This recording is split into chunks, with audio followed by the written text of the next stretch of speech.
Big parrots were up in that dead tree the other day, trying to dig a hole in that tree there the other day. In the skies above far north Queensland, Del Richards sees a lot more than most of us. But yeah, there he is.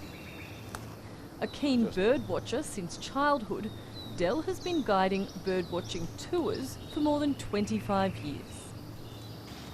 Up in through here. That's the male rifle bird.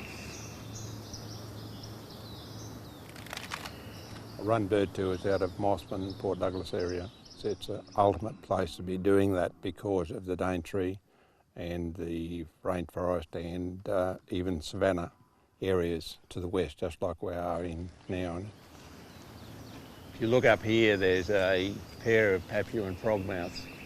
They're the largest of all the frogmouths in Australia, and frogmouths are really large. Del's love of birds has taken him all over the far north. Through his tours, he's met people from every corner of the globe. More recently, Del's affinity with friends of the feathered variety has driven him to take on a new challenge, to try and solve a big problem in the bush.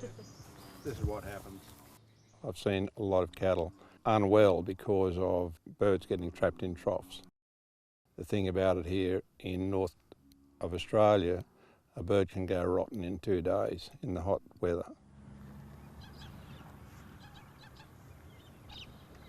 It may come as a surprise to some people that a lot of birds can't swim.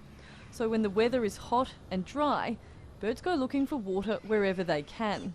And it doesn't always end well. They don't float, they become saturated. And with that, they drown. Birds have hollow bones, means they're going to float for a couple of days. And by that time, they get fly blown. Trough drownings aren't only bad news for birds. Cattle are smart and won't usually drink water that's gone foul.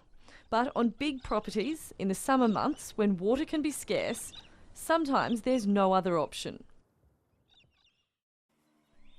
Decomposing birds can lead to the toxin that causes botulism. And if cattle drink contaminated water, it can lead to paralysis, breathing difficulties, and even death. So Del had an idea. He invented a floating bird island.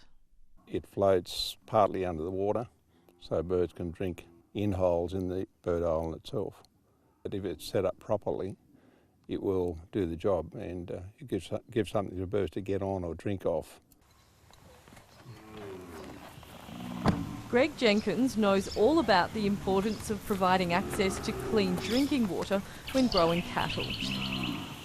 Like many graziers, he's tried different things over the years to try and address the problem.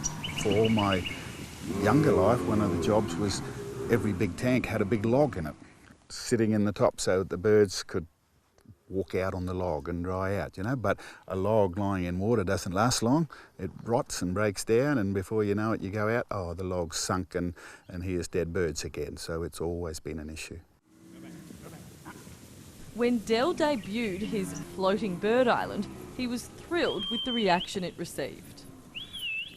I first showed it at Mareeba Field Days here locally in North Queensland, and 100 people told me that was a good idea. How come somebody else hadn't thought of it? So that was really great. The bird island is being manufactured out of this family-owned business in Townsville. We've made a lot of these bird islands. They've gone as far afield as Western Australia. They've gone to the Northern Territory, into Victoria. So it's a great product that's going well so far, and we hope for Del and for the birds that it does go very well for him in the future. Supporting local businesses is something Del Richards really believes in. So he's thrilled his invention is able to be made right here in Queensland. Everybody thinks you've got to get something made in China or Asia or offshore, as they diplomatically say, for things to be cost effective. This product proves that no, you don't have to get it made offshore, it can be made in Australia.